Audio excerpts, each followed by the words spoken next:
और कनाडा तनाव के बीच महिंद्रा ग्रुप ने भी कनाडा को बड़ा झटका दिया है। आनंद महिंद्रा की महिंद्रा एंड महिंद्रा ने कनाडा में अपने ऑपरेशन को बंद करने का ऐलान किया है। लेकिन बात यह है कि महिंद्रा की एक कंपनी रैप अप हो गई है और महिंद्रा वालों ने इनिशिएट करा है, कनाडा वालों ने नहीं करा। महिंद्रा ने बोला हम हट रहे हैं पीछे।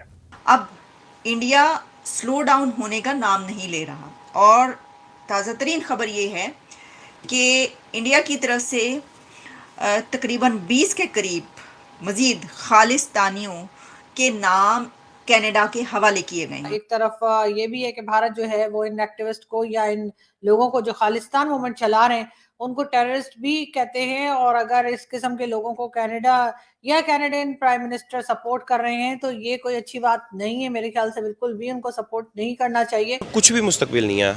मैं आपको मतलब पता नहीं ये बात आप चलाते भी नहीं चलाते। नहीं आप बोलें। 10 साल बाद ना मेरी जो प्रेडिक्शन है 2033 में इधर लोग आपको गोली मार के आपसे रोटी छीना करेंगे। ये मैं आपको लिख देता हूँ, ठीक है। पाकिस्तान के वो हालात होने जा रहे हैं।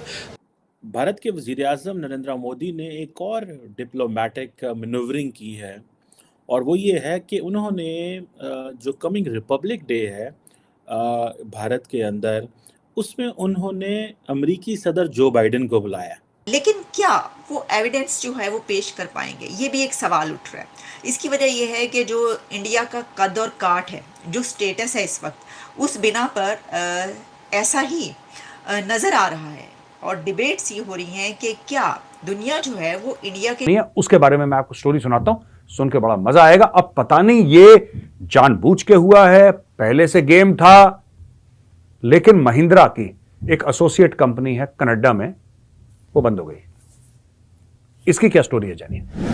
दोस्तों, महिंद्रा की यह कहानी है कि रेसॉन एरोस्पेस कॉर्पोरेशन एक कैनेडियन कंपनी है और उसकी डायरेक्ट पार्टनरशिप है भारत के बड़े फर्म महिंद्रा एंड महिंद्रा के साथ। तो रेसॉन एरोस्पेस कॉर्पोरेशन, उसमें महिंद्रा एंड महिंद्रा का स्टेक है 11.17%, 11.17%। यह स्टेक है महिंद्रा का।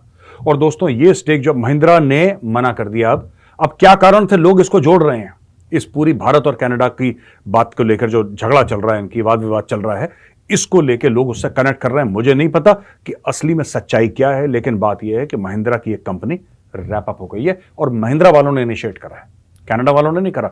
महिंद्रा ने बोला हम हट रहे हैं पीछे और ये फाइलिंग हो गई है। अब क्यों हुई है ये आने वाला वक्त बताएगा। अब इंडिया स्लो डाउन होने का नाम नहीं ले रहा और ताज़ा तरीन खबर ये है कि इंडिया की तरफ से तकरीबन 20 के करीब मज़ीद खालिस्तानियों के नाम कनाडा के हवाले किए गए हैं। कनाडा को एक लिस्ट दे दी गई है जिसमें 20 और ऐसे लोगों के नाम हैं जो कि इंडिया ये समझता है कि ये लोग वहाँ पर वो मूवमेंट चला रहे हैं या इंडिया एंटी इंडिया जो है वो तहरीक वहाँ पे चल रही है। यानी 20 के करीब खालिस्तानियों के नाम उन्होंने और दे दिए हैं।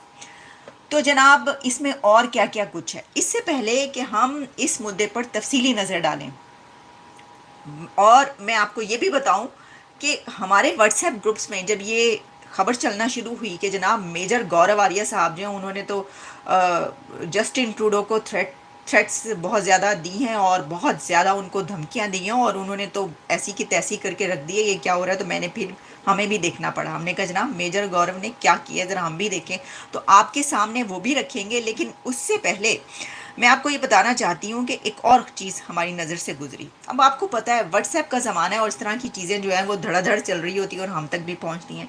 तो एक व्हाट्सएप मैसेज कह लें जो कि ग्रुप में इस वक्त वायरल हो रहा है, वो ये है कि आखिरत में यानी मरने के बाद आखिरत में, अब आप जहाँ भी पहुँचेंगे वहाँ पर आखिरत में इंडिया से पूछा जाएगा, ज़रा आखिरत में इंडिया से पूछा जाएगा कि तुम्हारा पड़ोसी भूख और महंगाई से मर रहा था और तुम चांद पर सैर कर रहे थे। वेख लो हूँ तुसी तैयार हो जाओ सर, तुसी तैयार हो जाओ, पूछ गछ ताड़े नाल होनी है। ए दसा ये बताया जा रहा है कि जो आखिरत में जो है ना वो हमसे नहीं होनी पूछगछ। आखिरत का नाम हम लोग लेते हैं, पूछगछ जो है वो हमसाये से होनी है। इंडिया वालों, तुम लोगों से पूछगछ होनी है कि हमसाया जो है भूखा मर रहा था, हैं जी, तो आपने जो है वो कुछ पूछा ही नहीं। अच्छा जी, आगे बढ़ते हैं। अब ज़रा थोड़ा सा सीरियस गुफ्तगू कर लेते हैं। आप भी बहुत हंस रहे हैं, हंसने की बात नहीं है, ये बात सच है। मैं कह रही हूँ ये जो मेरे पास जो मैसेजेस वायरल हो रहे होते हैं हम वही आप तक पहुँचाते हैं। जनाब, अब कनाडा का और इंडिया का जो मामला है वो हुआ कुछ यूँ है। देखिए, पहले तो मुझे एक बात समझ में नहीं आ रही। जस्टिन ट्रूडो साहब जो हैं, बड़ा एहतराम हम करते हैं, बहुत अच्छी बात है, बहुत ज़बरदस्त वो इंसान हैं, बड़े हैंडसम मशहूर हैं वगैरह वगैरह सब कुछ अपनी जगह पर। लेकिन सवाल ये है कि जब वो G20 इंडिया में गए तो उनको तो बायकॉट करना चाहिए था। इसकी वजह ये है कि वो उसी वक्त से समझ रहे थे ना, अभी G20 को कितने दिन हुए मुझे बताइए। उनके ख्याल में ये जो कुछ उन्होंने बातें की हैं उसके मुताबिक ऐसा लगता है कि उनको ये काफ़ी अरसे से ये है वहाँ पर कि जनाब इंडिया जो है ये कर रहा है, तो फिर तो इससे उनको जो है वो बायकॉट करना चाहिए था। अच्छा चलें, लेकिन क्या वो एविडेंस जो है वो पेश कर पाएंगे, ये भी एक सवाल उठ रहा है। इसकी वजह यह है कि जो इंडिया का कद और काठ है, जो स्टेटस है इस वक्त, उस बिना पर ऐसा ही नज़र आ रहा है और डिबेट्स ये हो रही हैं कि क्या दुनिया जो है वो इंडिया के ख़िलाफ़ जाकर कनाडा को सपोर्ट करेगी। अच्छा, अब इसके लिए भी ज़रूरी क्या है? ज़रूरी ये है कि एविडेंस पेश की जाए।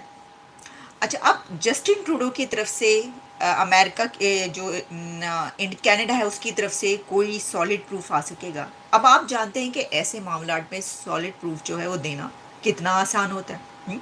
क्या इतना आसान है कि वो ये दे पाएंगे?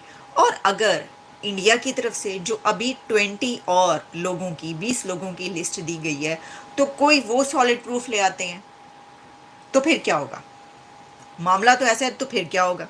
अब ये तमाम चीज़ें भी देखने वाली हैं। अच्छा, इसी दौरान जो है जो एक चीज़ जिसको मैं बहुत कंडेम करूँगी, ठीक है, वो ये है कि एक हमारे सामने अब जिस तरह इस सिलसिले में इस वक्त जो है ना, ये जो एक इशू है, ये एक इशू नहीं है, इस इशू पर इतने बहुत सारे इसके एंगल्स है कि तरह तरह की वीडियोस जो है सामने आ रही हैं। अब जैसे कि देखा कि एक जो पन्नू है, वो कोई जो साहब हैं, उन्होंने वहाँ पर